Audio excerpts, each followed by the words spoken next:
Okay. You know what? I'm gonna start filming.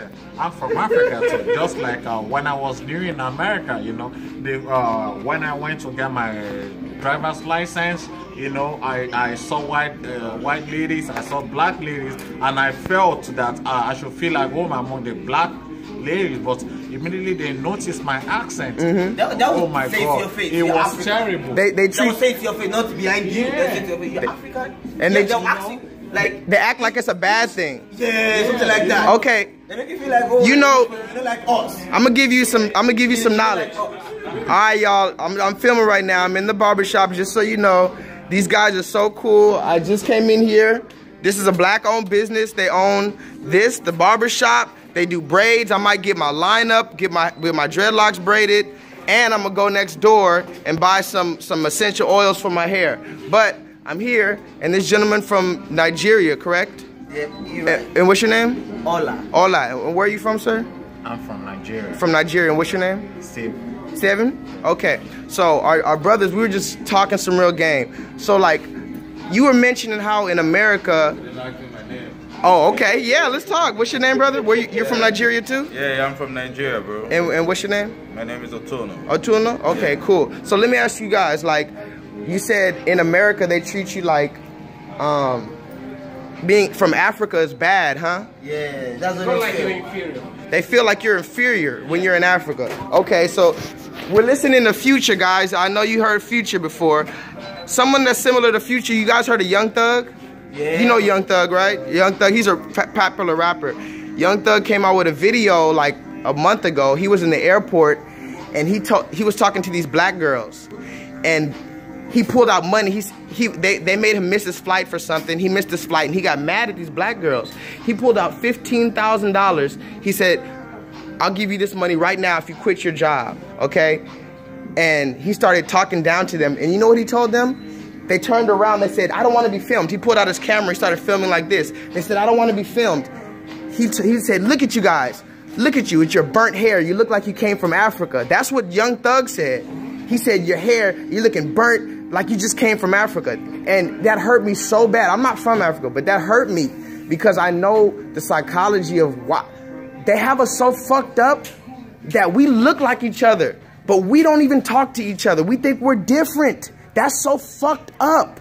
That's fucked up. And I talked to the gentleman from Uganda. He said, we think you guys don't like us. Because it's true.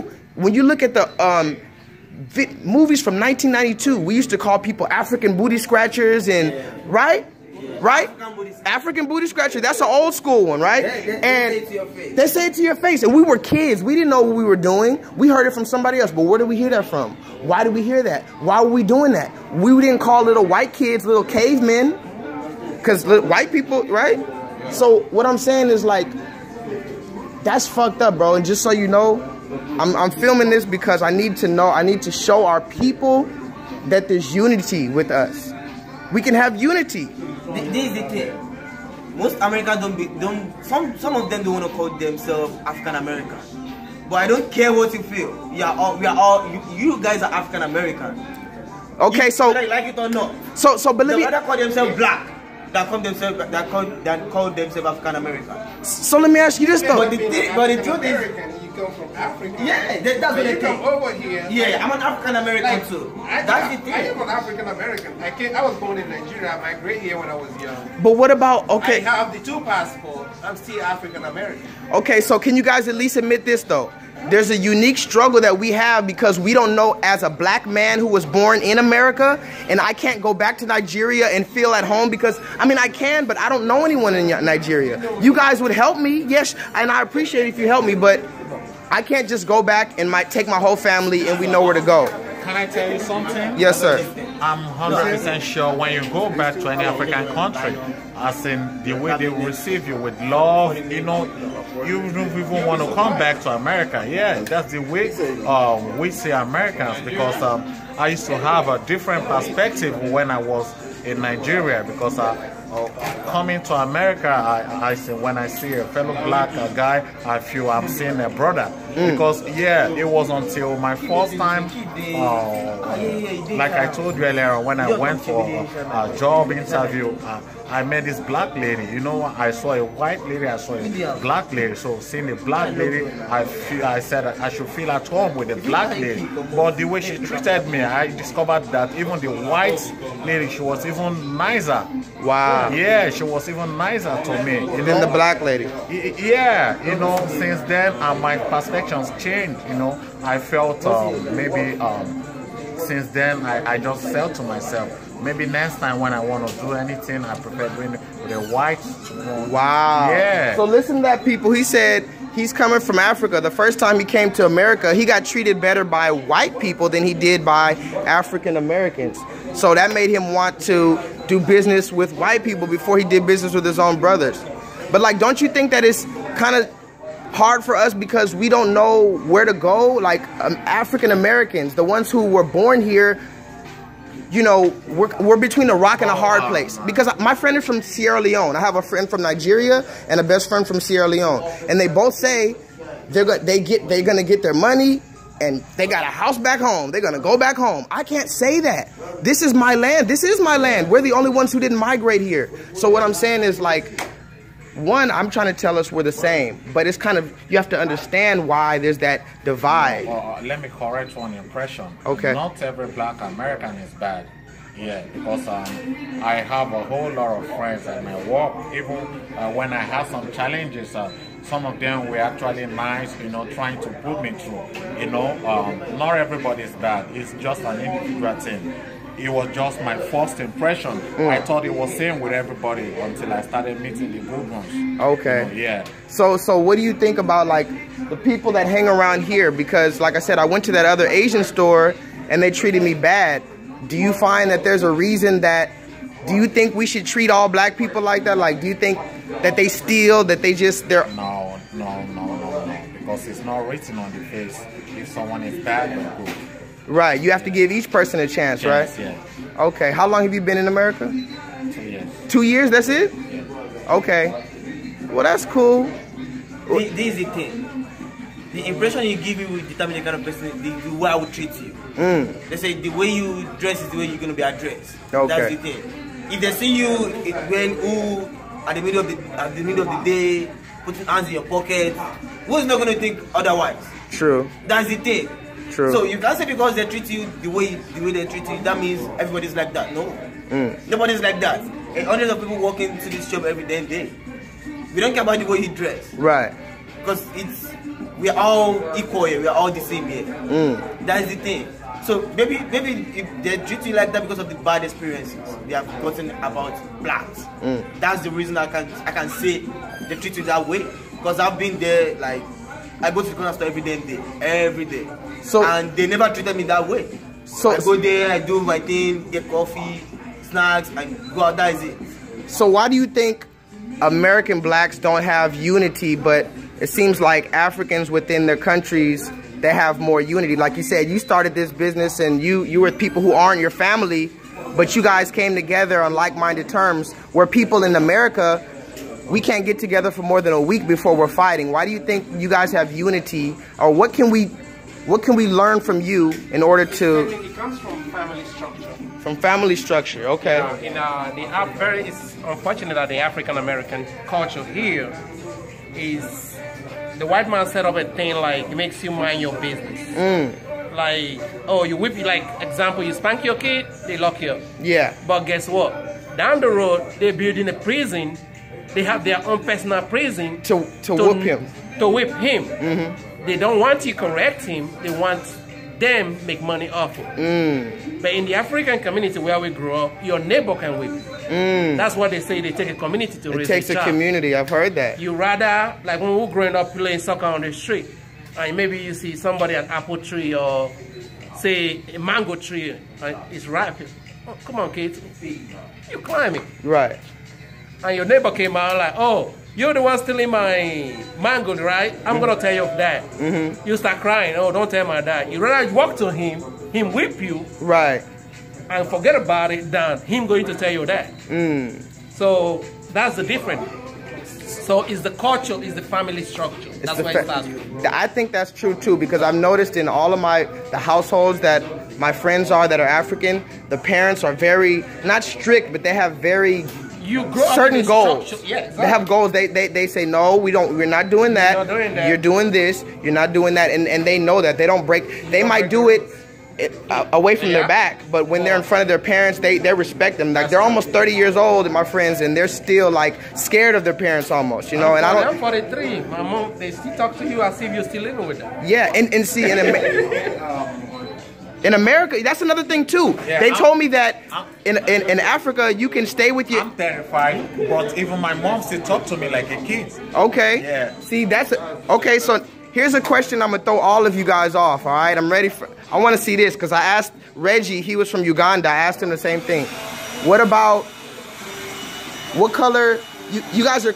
What, in Nigeria, what's it, Christianity? It's half and half. Muslim, half Muslim, half... Oh, half Muslim, half Christian? Okay. But he told me about... he said in Uganda, it's 99% black people, but the image that they have of Jesus on the wall is white. What do you think about that? Jesus is black. Jesus say it again? Jesus is black. Jesus is not a white. Okay. What do you think? Because you laugh. So 99% of people... I don't know the color. You don't know him, but is he... Jesus was born. Is it okay? I grew up seeing Jesus being white. You grew up... I grew up seeing Jesus. I don't know. You grew up seeing Jesus as being white. So for... That's what they portray. That's what they portray. So for a long time, maybe you thought God was white. Yeah, that's what I'm seeing now. And in your country, it's like mostly black people, right? Yeah. Don't you think it's weird? Or why is it that in a country with all black people, do they have an image of a white man and they call that God and nobody questions it? I believe it's the colonization. The colonization. Yeah. You think so? That thing has to do with the colonization, because we're colonized by the white men. So we are made to see it that way, that, oh, Jesus Christ is white. In every Catholic church you go to, every church you go to, that's what you're going to see. The white man with like some roses or some stuff on his head. But see, that's the thing. That's what they make us believe, that's what they make us see. And that's racism, but it's so quiet. It's quiet racism that you don't notice it, because you can't even question it. That's the thing. When the truth is at your face, you won't pay attention to it. That's the thing. They're going to put the truth at your face, but you will never pay attention to it. Okay. If the truth is going to be staring at you like this, but you won't pay no mind. That's just the simple truth. Like, I asked some question on Facebook a few months ago, like, is black actually something bad? Why do you think they make us believe something black is bad? Because when you tell your children, oh, that thing is black, that means it's bad. Where does that come from? Why do you think every black thing is bad? It's the words. Why can't black be something beautiful? Why can't they say, oh? And when you think of when they say white, they say pure, beautiful. Where does that come from? It comes, exactly. So let me ask you this. When we're kind of talking about God, I also asked him this. Before colonization, what did you guys believe in? He told me in Uganda, they believed in like many gods, like a god of the river, a god of the trees, a god of fertility.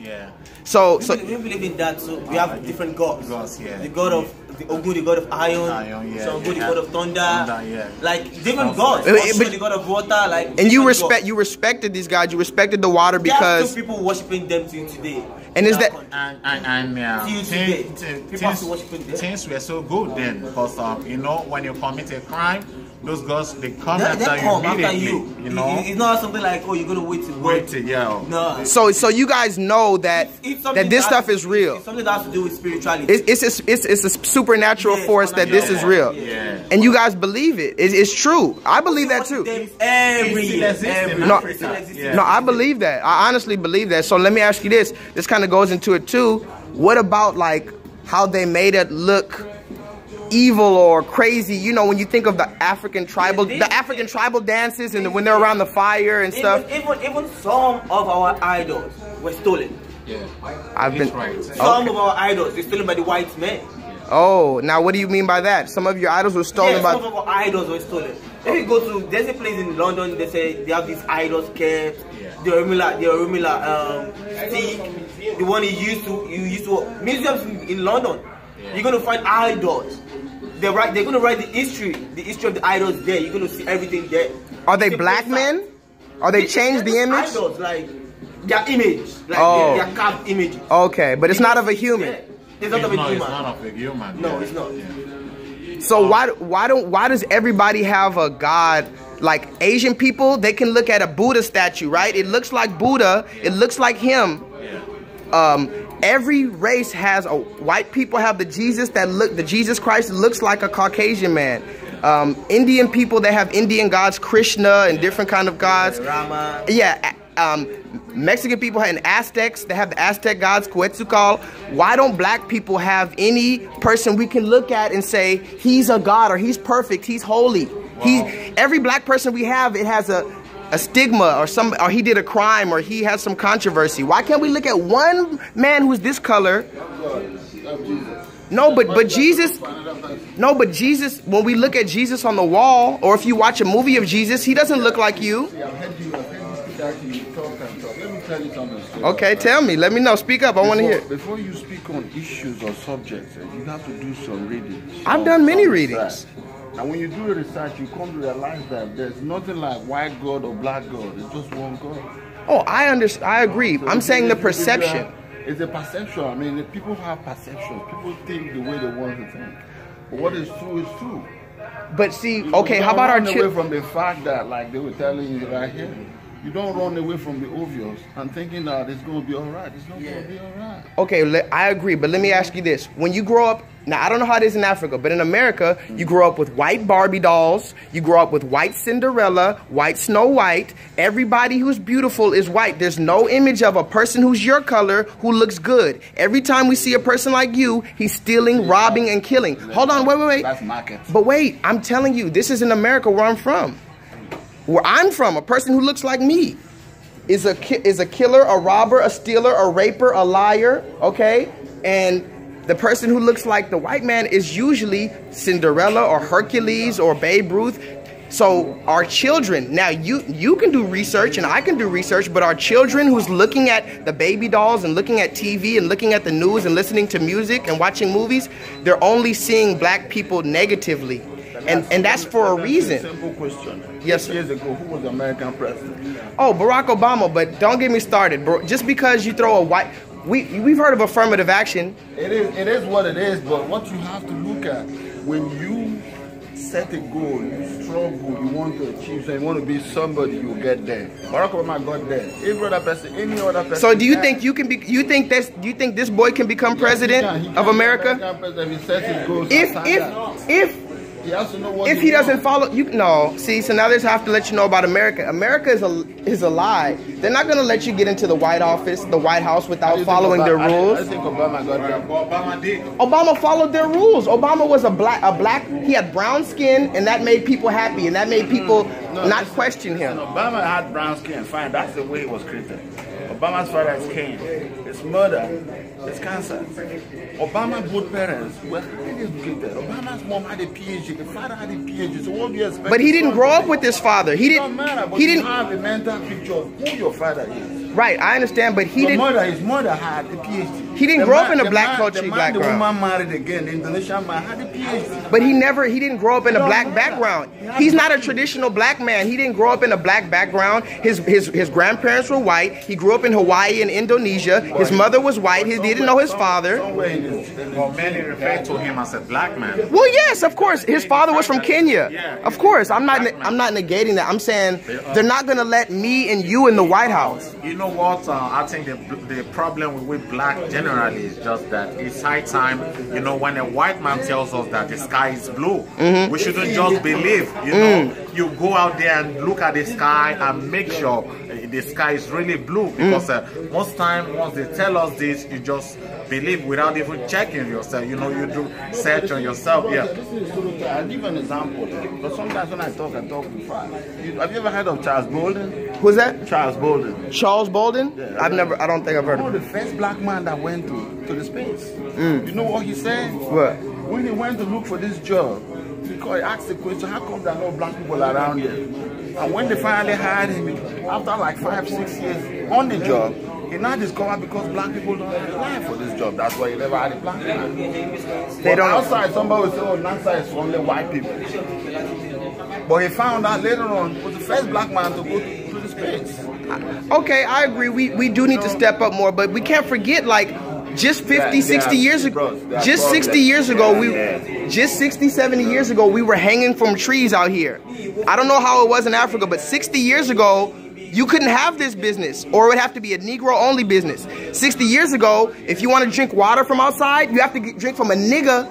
The sign has to say nigga on that water fountain. All of that. But no, we can't forget that. You can't forget, but you can't keep living with the remembrance of that. No, it's not about dwelling, but it's about having a balance. In your mind, the thing is, the African community people, what the like the Jesse Jackson and the Art Sharpton, I always tell them, it's not about just running your mouth on TV and trying to make money. Jesse you Jackson need to actually go to the community and engage with these kids.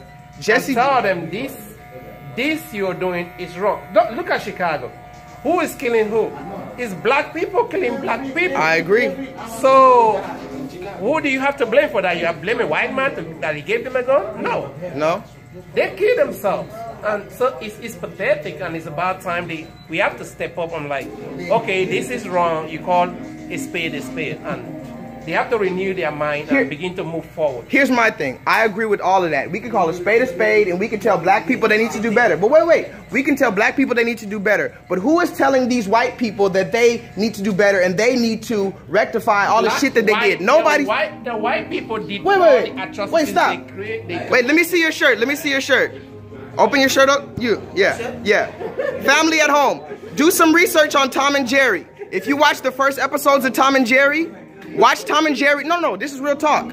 Watch Tom and Jerry's mom. When you go home, go watch the first episodes of Tom and Jerry. His mom was a black fat lady like Aunt Jemima, and all they showed was her feet, and she would be chasing him around the house with the broom. Oh, get your ass out of here. They did that on Tom and Jerry. Even on our cartoons, they made us look like fucking animals and degenerates. That's truth. So when we're talking about, oh, black people need to know, we've been attacked from even Tom and Jerry. We've been attacked from every angle. Well, you know, today every black person have the opportunity to correct the bad impression. I mean, okay, we can individually correct our own patterns, but when we look at the ghettos and the fact that somebody told me black people can't swim. Okay, that's true, but it's because they pushed us into the ghettos where we didn't have swimming pools. Do white people come out knowing how to swim, or don't they have pools in their backyard where they've been swimming since 2-3 years old, and so now by the time they're 15 they can swim? Now when black people are 15, we never seen a goddamn pool. That's why we can't swim. So no, it's not fair. We don't have 11. We don't have a. Let me tell you. No, that's what I know. That's what I know in America. I'm from America. This is what let me tell you. And I'm sorry, I'm not, y'all. I'm not mad, y'all. I told y'all when I film, it gets real. I'm not mad. I'm not mad, y'all. I'm not mad, brother. I just want you to know. Yeah, this is what I want you to say. Like what we're saying, you were born in the ghetto, right? Yes. If you're born in the ghetto, hey, hold on. He just said some real shit though. He said, I don't need no pool, huh? You did what? I jumped in the bayou. Hey, from the hood, we jump in the bayou. I feel you. What'd you say though? I said, if you were born in the ghetto, there is no fence put around the ghetto for you not to get out of it. It's just like we come here. There is no neighborhood in this city of history. Okay. You are responsible for your action. No, but wait. You said it yourself that wait. Okay, you're responsible. Nobody's going to ask you to do this. But wait. You guys. But wait. Let me talk. We have multiple voices. I have to get a chance to talk. I have to get a chance to talk. So wait. But you also said, sir. You are responsible for it. I was taught that you are responsible for your action. If you still sit there, you don't want to work. That's because you're lazy. Okay. Go out there work. There are jobs everywhere. Okay, but listen, you said I've seen someone that sweeps in this barber shop to make a living. It's a choice. You're right. Nobody's making you do this. But listen, y'all. Listen. You did this for yourself. Listen. All right. I'm saying, y'all. I want to steal. You go to bank and steal. I'm saying. You're gonna get kill DJ. I'm saying the children. Why? The children. We're not talking about people who are grown. The parents of these children, brother. Okay, like there's what you said. He said, "Where's the parents of the children?" That's what I want to get to. Because in Africa, you said the family structure is strong. The family is there. In America, wait. In America, the family is not there. So what happened? No, wait. That's where the what happened? No, yes.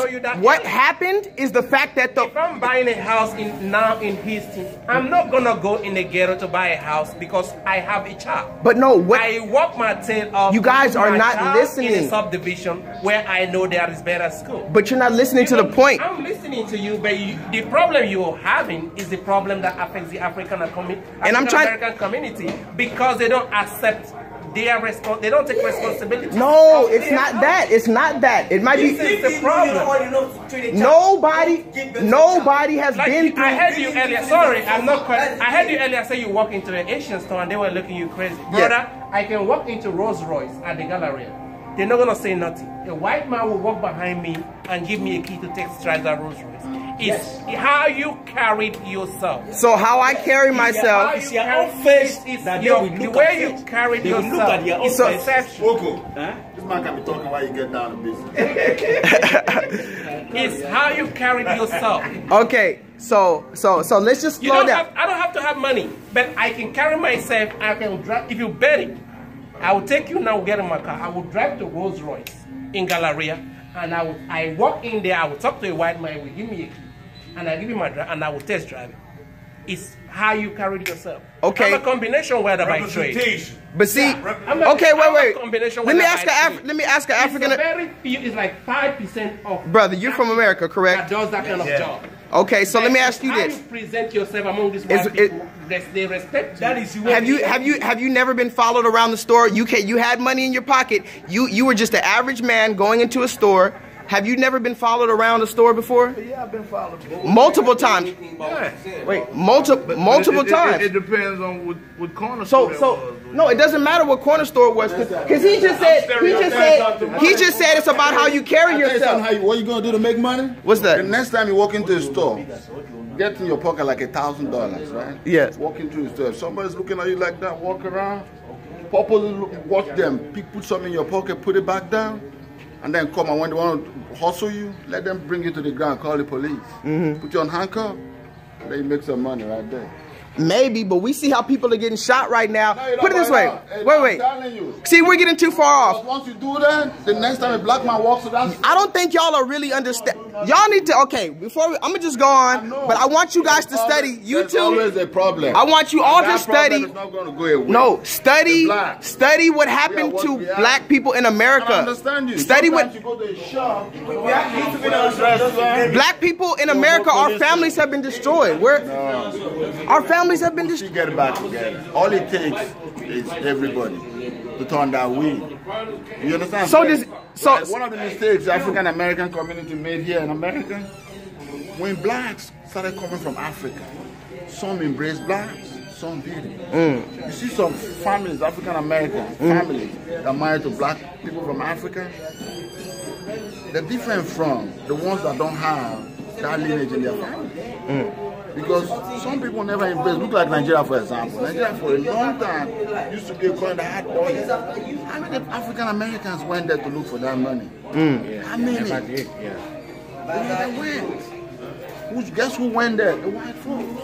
They went there, they made all the money. I'll be and once honest they go there and make that money, they'll come back and will tell you the worst thing. You know what? I think throughout my stay in Nigeria, I've only seen just one black Americans, but I can count the number of white Americans that I met in my country before coming here. You can go to Lagos now, as you are right now, go to Lagos. Until you open your mouth to speak, you blend around. But the white man who don't do that. You can go to the worst place in Nigeria and then you'll say, where are you from? When you talk, this person look like America. No, I'm not American. They'll take you for who you are because you're black. So how come they didn't go there to make this money when the white boys were going there to make money? Somebody told me that too, like the missionaries. They said all the missionaries out there are like white. Look at they all sit around here. White folks were going to Nigeria making tons of killing out of Nigeria. Okay, so wait. So here's my last question though. Here's my last. The same white man brought that thing to come and tell the black folks here, how we go there, malaria will kill you. you go there. But this man, you never ask this man, why do you keep getting on the plane and going back every day? Let me just ask you guys this. I was born in the ghetto. If you know people, ask them about Lagos, Nigeria, Mushin, Mushin, Lagos, Nigeria. It's a ghetto, like a real life ghetto, worse than any place in this country I've seen yet. That was what I was born. In that ghetto, in that same ghetto, I go to school. In that same ghetto, I come to this country. In that same ghetto, that you're saying, oh, there's nothing, like there's no limitation to what you can be in life. If you choose to be it, that's just the thing. I can respect that. That's the thing. I can respect that. I don't take anything away from that. Nothing is going to stop you from being successful in life. But see, look, the color of your skin is just nothing. No, but you said it in Nigeria. You guys don't know what racism is. I'm trying to get you guys to see the racism in America is unique. You guys don't know what I'm talking. He probably knows what I'm talking about. Racism, the same racism you have in America, you have it in Nigeria too. Not racism in Nigeria, but tribalism. Tribalism? Call it, because if I come from a particular tribe and I go see a guy and then he looks at my name, he's not going to call me. He's going to look at the other man that has his name and then he can relate to it. He's going to put mine on before. So they have tribalism out there. Everywhere. I kind of knew about that. I knew that they have different tribes, but I didn't know that they. I mean, like, you know Akim Olajuwon, he played for Houston Rockets. You know when he played, what his name was? Akim the Dream. One of the greatest basketballers America ever had. Well, guess what happened to him? What? Same thing. You complain about black, African American, right? It's that's what I'm saying, it's everywhere. Akim had the opportunity to build Nigerian sports. He didn't do it. What did he do for Nigeria? Nothing. But I'm not going to sit here and complain every day that Akim didn't do it. I mean, that's move forward in life. Okay. Should stay in the past. I agree. You know what? Growing up, I didn't have the best, life didn't offer me the best growing up. But I want to make sure that my kids, they don't go through the same thing I went through growing up. You know, I'm working hard so that I can give my kids the best in life. You know, I didn't go to the best schools, but I want my kids to go to the best school. You know, I lacked so many things growing up, but I don't want my kids to lack anything.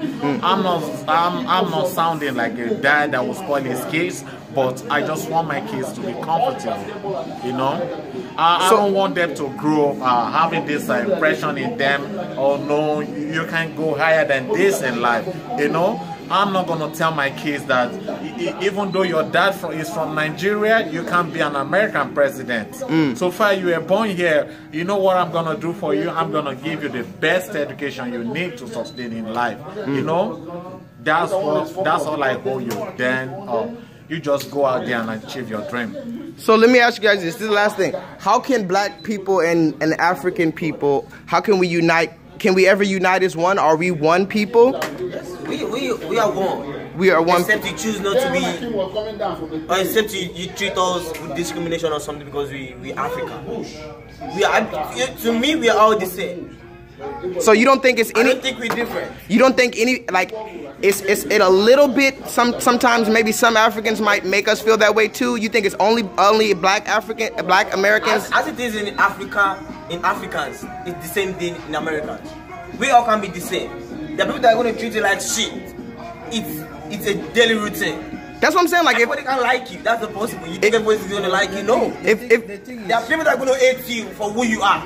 The thing is, not because of any other thing. They won't have a specific reason for hating you, but they will hate you because you are African American or something. That's just the thing. You can't win everybody's heart. You win some, you lose some. That's why anything white, whether it's Asian or if you actually, there's so many scenarios. I've actually worked with the criminal justice before, and they most of these folks actually alter some kind of words, and it's like you know, quote unquote, go back to where you come from. You know, forgetfully. They actually have history from where I come from. Yeah. You know, but I agree. I agree. I've had a guy, a black American, that actually told me, y'all come to America and took our jobs. I don't actually see it like that. I see it like we bring in liberation from where we come from, even though we never had the chance, or let's say we are kind of graceful to come on our own. Like me, I actually got I bought the ticket myself. It's not like I came in a ship. Right. Like, you know what Right. I'm saying? So, but most of them actually came, you know, by the ship. I came by plane. I didn't come by ship, but I try to make them understand it's not because I came by plane, but because I thought you guys are forgetting some things that you need to remember so we can be together and walk about it. Now, the main reason why the whole situation about Trump is Trump right now is because the statistics came up and it shows that the white folks will be minority in 2044.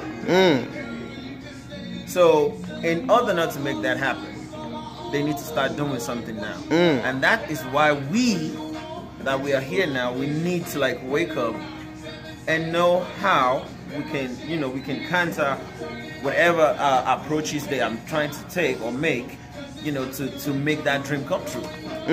That's real wisdom right there. I like that, man, because what you said is true. They're finding out like they have to stick together because they feel like they're gonna. Even the white supremacists, they say we have to protect our children because they feel like they're just gonna if they keep breeding with us or having children with us, or they're just gonna not be existing anymore.